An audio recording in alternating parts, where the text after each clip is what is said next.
Ok, alors maintenant, comment avez-vous connu Psyche? Oh là là, une bonne question. Eh bien, c'était en 2013, hein. J'avais ma pratique holistique et dans, dans une semaine de temps, j'ai eu deux personnes dans ma pratique.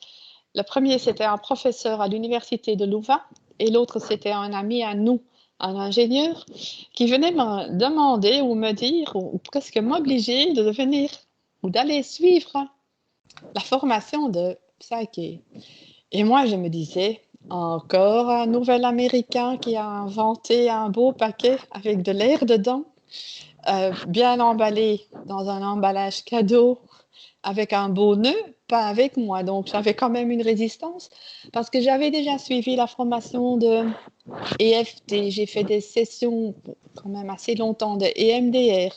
J'ai fait la formation de Integrated Energy Therapy, Healing Code, enfin des tas de choses. Mais honnêtement, je devais quand même reconnaître que j'avais toujours des douleurs physiques et émotionnelles.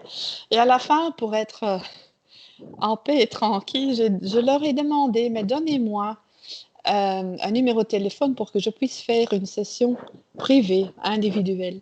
Eh bien, dans ma première session, j'ai eu le ressenti euh, que c'était là-dedans que je donnerais cours, parce que j'étais infirmière et je donnais cours aussi en nursing pour les infirmières ou les aides-soignantes.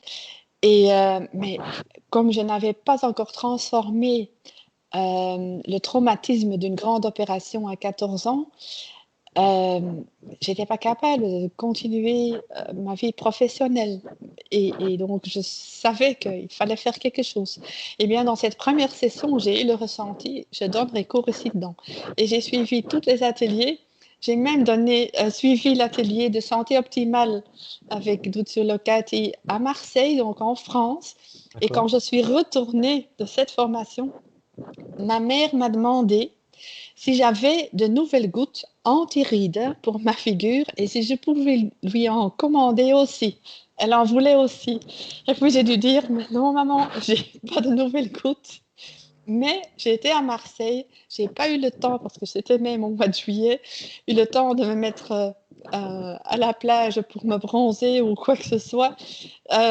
J'ai dit, mais j'ai pu faire une transformation très en profondeur des traumatismes que toi et papa n'ont pas pu transformer. Et comme je suis la fille aînée, c'était dans ma mémoire cellulaire. Et donc, j'ai pu m'en libérer. Et puis, elle m'a dit, oui, ma fille, que j'ai pu voir ça dans ta vie, que tu avais une tristesse sur toi et que tu t'en es libérée. Eh bien, à chaque fois quand je reviens des États-Unis de notre conférence internationale, elle me redemande si j'ai de nouvelles gouttes antérides. Donc, elle peut le voir au niveau cellulaire que ma figure a changé. On ne peut pas recevoir un aussi bel cadeau de sa mère qui a maintenant déjà 87 ans. Donc, elle remarque la différence dans ma figure quand je fais des transformations avec le psyché en profondeur. Donc, c'est tellement beau à partager tout ça aussi. D'accord. Donc, du coup, vraiment, Ouais, Psyche, c'est vraiment un outil de transformation en profondeur. ouais. Et vous parliez de biologie cellulaire. Il me semble que Bruce Lipton en fait référence dans son livre. Oui, c'est sûr. Le docteur Bruce Lipton qui a écrit le livre La biologie de croyance, eh bien, c'est prouvé là-dedans. Donc, je dirais à tout le monde, allez lire ce livre ou allez sur Internet, le docteur Bruce Lipton, La biologie de croyance, d'aller lire. Et c'est vraiment prouvé scientifiquement que aussi transgénérationnel, c'est dans notre mémoire cellulaire. Et si on veut le transformer, eh bien, on peut le ressentir. Je dirais que le psyché, c'est du botox naturel euh, quand on se sent libéré, parce que c'est ça le but, en fait, de se sentir en paix. D'accord. Ok, bah, je vous remercie, Martine. Avec plaisir, Evan.